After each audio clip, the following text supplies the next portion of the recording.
शेगाव येथे पतंजली योगपीठ तर्फे पंतप्रधान नरेंद्र मोदी यांचा वाढदिवस यज्ञ करून साजरा. शेगाव येथील पतंजली योगपीठाच्या वतीने देशाचे पंतप्रधान नरेंद्र मोदी यांचा वाढदिवस योग, यज्ञ आणि सामाजिक उपक्रमांच्या माध्यमातून उत्साहात साजरा करण्यात आला. कार्यक्रमाला मोठ्या संख्येने नागरिक, योगप्रेमी, विद्यार्थी आणि स्थानिक प्रतिनिधी उपस्थित होते. या निमित्ताने पतंजली योगपीठाच्या परिसरात विशेष महायज्ञ आयोजित करण्यात आला. देशाच्या कल्याणासाठी, पर्यावरण संवर्धनासाठी आणि सर्वांच्या आरोग्यासाठी प्रार्थना करण्यात आली. यज्ञादरम्यान वेदपाठ, मंत्रोच्चार आणि शांतीपाठ यांचा समावेश करण्यात आला. कार्यक्रमाचे संचालन पतंजली योगपीठाचे स्थानिक प्रतिनिधी आणि स्वयंसेवकांनी केले.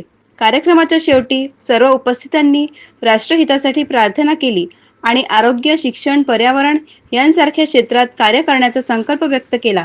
पतंजली योगपीठातर्फे आयोजित हा कार्यक्रम शेगावमध्ये उत्साह आणि सकारात्मकतेचा संदेश घेऊन आला असून त्याचा लाभ नागरिकांपर्यंत पोहोचावा अशी अपेक्षा व्यक्त करण्यात आली आहे. युवा क्रांती न्यूज, शेगाव.